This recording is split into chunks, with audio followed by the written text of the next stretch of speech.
alegria estar ao lado do professor emérito Paulo de Barros Carvalho, da área de Direito Tributário, para ouvi-lo sobre a vida e suas experiências na Faculdade de Direito do Largo São Francisco, das nossas arcadas, faculdade da qual o professor Paulo de Barros Carvalho mantém-se ativo e atuante na docência, na pesquisa, desde sempre. Então, gostaria de ouvir o professor Paulo de Barros Carvalho. Como tem sido essa sua experiência, professor, com a nossa querida Faculdade de Direito do Largo São Francisco? Bem, eu sempre tive uma admiração muito grande por essa entidade, né? Seja pelo seu renome, pela sua participação social em termos de Brasil, sim, em termos de movimentos políticos, movimentos estudantis, etc. A USP sempre se manifestou. E o mais era a grande tradição da Faculdade de Direito do Largo São Francisco, porque hoje em dia o Brasil preza muito pouco as tradições, né? E encontrar-se uma célula que cuide, que alimente as suas tradições, que mantenha presente aquele espírito, que faça todas essas manifestações em termos de prestigiar o seu passado, o seu próprio passado, suas próprias conquistas. Então, eu sempre tive essa admiração.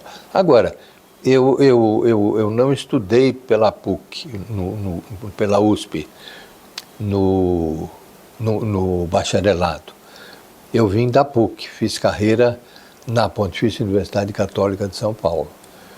Fiz toda a carreira, todos os concursos e cheguei a professor titular, né? Até que um dia, nosso amigo Geraldo Ataliba disse: o professor Alcide Jorge Costa vai se aposentar, né? E vai se abrir a vaga para professor titular da São Francisco. Eu disse: mas professor Geraldo, eu já sou titular aqui, tem que fazer uma pesquisa, uma tese. Eu ficaria muito honrado de ocupar essa vaga, mas seria um novo empreendimento cultural, teria que mudar um pouco a minha vida.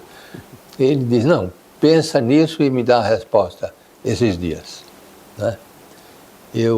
Aí eu pensei, mas eu pensei em Brasília, porque eu tinha um compromisso lá no Ministério da Fazenda e lá me encontrei, fui jantar com o Eros Roberto Grau, que veio também de outra faculdade, Mackenzie, e se tornou titular lá na USP.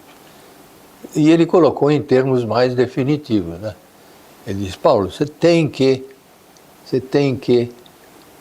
fazer esse concurso, porque é a hora, chegou a sua hora, e você está recebendo uma convocação, né? E com o Ataliba e o Eros, dois influenciadores poderosos, né? Eu não tive por onde. Mas aí comecei a preparar a tese, comecei a preparar o trabalho e acontecia o seguinte: a USP e a PUC tiveram um atrito entre professores de uma e de outras. Como os professores eram líderes, né? Esse atrito ganhou certas dimensões, assim, e a USP não convidava, por exemplo, professores da PUC, a PUC também não convidava. O clima estava estremecido, não entre todos os professores, mas entre 2 ou 3 professores de cada uma das faculdades. E a uma dessas faculdades, a PUC, eu era amicíssimo do reitor, né? Então, eu fui falar com ele e ele disse, não, você faça o que achar que deve fazer, não há problema nenhum por parte da PUC. Falei com o professor Rui Barbosa Nogueira, que tinha sido muito amigo do meu pai, e o professor Rui Barbosa Nogueira esteve na PUC e quando abriu o concurso ele fez as provas e obteve o título na USP. E ele disse, olha Paulo, aqui de nossa parte não há problema, você será bem-vindo se naturalmente for aprovado e vencer esse obstáculo. Fui falar com o professor Manuel Gonçalves Ferreira Filho, Maneco, que tinha sido meu professor de introdução à ciência do direito na PUC. Ele disse, olha, Paulo, eu não gosto de tais ou quais professores, mas eu não tenho nada contra a instituição. Né? De minha parte, eu também darei todo o apoio a você no seu empreendimento cultural, etc. Se sinta à vontade. E gostaria muito que você fosse aprovado. Entendeu? Eu fui conversando, preparando o ambiente político, porque eu tinha receio que esse atrito que houve, que durou uns 5 anos ou coisa parecida, viesse a atrapalhar esse ingresso, né? Falando com outros professores, eu vi que não haveria restrição nenhuma. E então me candidatei em 1997. E preparei uma tese com muito carinho, porque soube que eles iam convidar para a banca examinadora o professor Lorival Villanova, como de fato convidaram, que era digamos assim, um ícone para mim, né? E para o professor Heleno também. Né? Mas vi que não seria uma banca também hostil.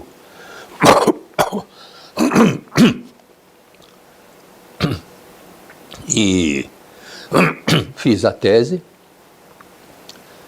e me apresentei lá para fazer o concurso. Foi tudo bem, eu fui aprovado e ingressei na USP. Fiquei lecionando nas duas, como eu estou até hoje. Né? Eu entrei na PUC em 53 e hoje na USP em 97. E agora estamos em 2025. Né? Professor, queria lembrar, eu participei ativamente na época quando o senhor discutia as teses que estava elaborando para o seu concurso, e era muito bonito de ver o seu empenho, o seu entusiasmo na inovação, né, que estava ali sendo gestada para uma grande obra jurídica que depois deu ensejo até mesmo, eu posso dizer, a uma virada hermenêutica das construções lógicas que o senhor fazia. Acho que seria importante pontuar um pouco sobre o papel dessa tese. Como é que o senhor vê essa tese no direito tributário, no defesa do concurso? Sim. Eu gostava, como gosto ainda, e dou aulas de lógica jurídica. E ao estudar o direito, eu fiquei atraído pela parte lógica do direito, né? E pela parte da teoria geral, e a lógica é uma parte da filosofia, de modo que entrei na filosofia também. Com isso eu fiz uma tese, uma construção, sempre inspirado pelo professor Lorival Villanova. Eu quero sempre deixar patente isso, porque o professor Villanova é considerado por Carlos Cóssio o maior jusfilósofo das Américas. Ele muito modesto, porque isso eu encontrei numa carta de Carlos Cóssio para Lorival Villanova, no escritório dele. Então eu digo, professor, mas que coisa maravilhosa, o Carlos Cóssio, tão grande, autor da egologia no direito, etc., reconhecido no mundo todo, dizendo que o senhor é o maior jurista das Américas, o maior jusfilósofo das Américas. Ele disse, não, Paulo, isso, em parte, ele é meu amigo e também ele quer me chamar para a egologia. Por isso ele faz essas homenagens. Não leve isso muito adiante, não. O professor Lorival, como o professor Heleno sabe, era muito modesto. E sempre me dizia, Paulo, o grande jurista é aquele que é atrevido, ousado, no plano intelectual, mas simples, afável, humilde no plano pessoal. Eu disse, vou me esforçar nesse sentido. Mas eu fiz então, ele conhecia muito lógica jurídica, muito. Ele era um dos maiores entendedores da fenomenologia no direito no Brasil. Era um grande entendedor. E eu então entrei nessa linha de conjugar a filosofia do direito com a teoria geral do direito, com a lógica jurídica e aplicar tudo isso ao direito tributário, entendendo que não há diferença entre a teoria e a prática. O que existe é o conhecimento do objeto. Ou se conhece o objeto ou não se conhece o objeto, como disse Pontes de Miranda, né? E o professor Lorival até dizia isso de uma forma diferente. Ele diz, o jurista é o ponto de encontro da teoria e da prática, da ciência e da experiência. Exatamente. Porque de nada serve, dizia ele, uma grande teoria se ela não pode servir em nada para resolver problemas da prática, da praxis. E então eu desenvolvi e expus no meu trabalho da USP, já vinha todo ele estruturado nesses termos, e o professor Lorival Villanova fez parte da banca, não deixou de fazer perguntas difíceis. Não era por termos uma relação de proximidade que ele deixou de fazer perguntas difíceis. Mas foi tudo bem, eu ingressei e fui muito bem recebido no departamento. O departamento fez uma reunião de recepção e eu me dei muito bem com os alunos. Tive uma experiência agradabilíssima na USP.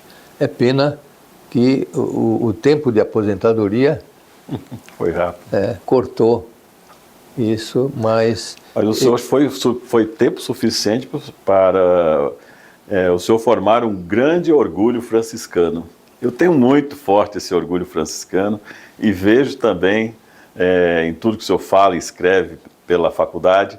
O meu ingresso na USP acendeu em mim não diria um orgulho, mas uma satisfação muito grande de ter entrado na faculdade mais importante do Brasil e uma das mais importantes do mundo, referência internacional. E eu entrava sempre com muito orgulho, com muita curiosidade, parava na frente daqueles quadros dos grandes juristas, e aquele ambiente realmente é muito forte, não é? Começando pela sala das teses, né? E depois em todos os momentos, e a postura dos professores é uma postura diferente, de certo modo, né? E dos alunos também, o número de alunos que vão de gravata, né? Também. Eles têm uma postura respeitosa, assim, com todos, né? E isso me agradou muito. Eu ia com muito entusiasmo dar as aulas na Universidade de São Paulo, na Faculdade de Direito, e lá fiz bons amigos entre os professores, e foi assim uma troca, eu diria, uma experiência muito saudável. As minhas produções passaram a ser marcadas por essa presença na USP também. E a tese que eu fiz foi editada na Itália, na Espanha, na Argentina, no México e na Colômbia. A tese da universidade do meu ingresso na Universidade de São Paulo, nas Arcadas, que é um nome que se fala com mais sabor, não é? Mais sentimentalidade. Exato. E então é isso que eu tenho, esse sentimento uspiano, digamos assim, é muito forte em mim, né? Eu não me esqueço em nenhum momento que eu passei esse tempo, esse trato de tempo na USP, convivendo nesse ambiente em que eu tinha muita satisfação de participar. Professor, e nesse ambiente de participação, a troca com os professores sempre foi muito importante para o senhor, né? Sempre foi muito importante. A relação com Tércio Sampaio Ferreira Júnior, seus contemporâneos, né? Professor Eros Grau, que não se limitava ao departamento de Direito Econômico, Financeiro e Tributário, mas que transitava no departamento de Filosofia, Celso Campilongo, com colega seu também na PUC, né, de professor também na Pontifícia Universidade Católica, e outros professores da época, às vezes, quer titulares, quer doutores. Lembrar aqui o professor Botalo, que também na época ainda estava lá como professor. Como era essa troca, professor? Era uma troca muito interessante, muito profícua, porque esses professores que você acaba de mencionar eram todas personalidades interessantes, né? E cheias de cultura e também com entusiasmo pela instituição. É bom que se diga. E esse entusiasmo se transmite de um para outro, né? É algo que transcende a cada um e contagia os que estão em seu redor. De modo que, até hoje, eu troco telefonemas e o professor Técio também passou a lecionar na PUC. Exato. De modo que, quer dizer, ele já lecionava, ele continuou lecionando e nós conversamos muito, discutimos muito, e ele é um nome que está presente na minha obra. A obra dele